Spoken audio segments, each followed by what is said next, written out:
Hey guys, how's it going? Michael Troy here, and today we're looking at Superman and Checkmate, Action Comics number 598 by Byrne, Kupperberg, and Templeton.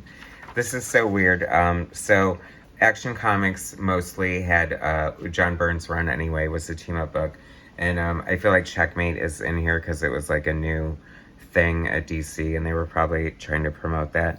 This cover looks interesting to me. This smacks of some of the computer effects that John Byrne would do integrate into his art. Sometimes he would put in like Xeroxes or weird special effects. Sometimes he would like, I don't know, design buildings or ships or something and just sort of tack them in there. So that kind of looks like what's going on here underneath an actual drawing by Byrne, which he did not sign, so I don't know if he inked that himself.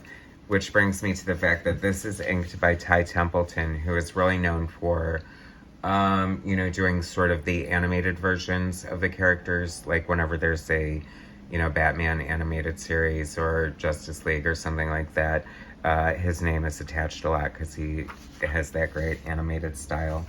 And so he is inking this, which I found very strange, and maybe he was over on Checkmate and that's why that's happening. And maybe that's why Paul Kupperberg is co-plotting too. I didn't read Checkmate. I remember them, but I don't. Oh, Checkmate created by Paul Kupperberg and John Byrne. So that answers my entire question right there. So is this their debut? I don't remember really, but I have to say not being terribly fond of Ty Templeton's inks at the time, but looking back at them, it's kind of fun to see this really different style on Byrne's pencils. I don't think they're necessarily the best inks for him, but I think it's interesting nonetheless.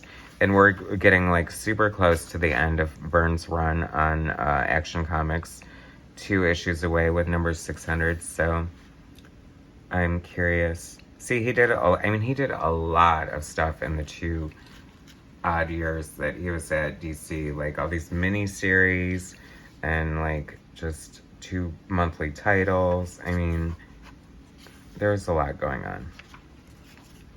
See what I mean? It just sort of, the inks just seem a little heavy and flat for John Byrne. It's sort of muddling it together, if that makes sense.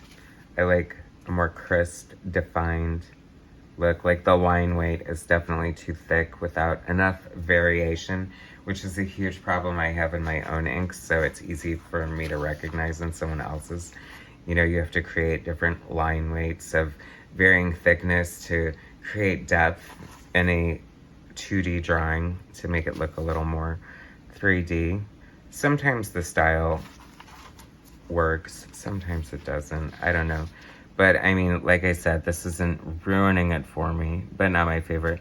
It's so funny to come to this panel right here, because Byrne has said that a lot of people did not like his depiction of Lois Lane because he made her too butch. And here she is, kicking this guy in the nuts. I don't know if that's necessarily a butch thing to do, but it just made me kind of smile nonetheless. So, I don't know. I'm not going to lose any sleep over Checkmate. I didn't think they were that exciting. I don't even remember if I might have gotten the first issue, because a lot of times I would just buy it just because and, just to check it out or whatever. But they don't seem that exciting. Not really. Yeah, that's what I think of when I think of Checkmate. Created by Paul Kupperberg, John Byrne, and Steve Irwin. Oh, yeah. I don't remember Steve Irwin being especially exciting in the art department, so that's probably why I didn't get it. This is something I definitely want to do. I think I have them, but Bernie Wrightson and Jim Starlin doing basically a Justice League or Batman comic. I mean, how cool is that? Anyway, just really strange with the inks. I don't know, they just look so off to me. So that was the exciting Action Comics number 598, Superman and Checkmate by Byrne, Kupperberg, and Templeton. Thanks so much for watching. Please subscribe to my channel. Hit like, share my content, and I'll bring you some more later. Alright, thanks guys.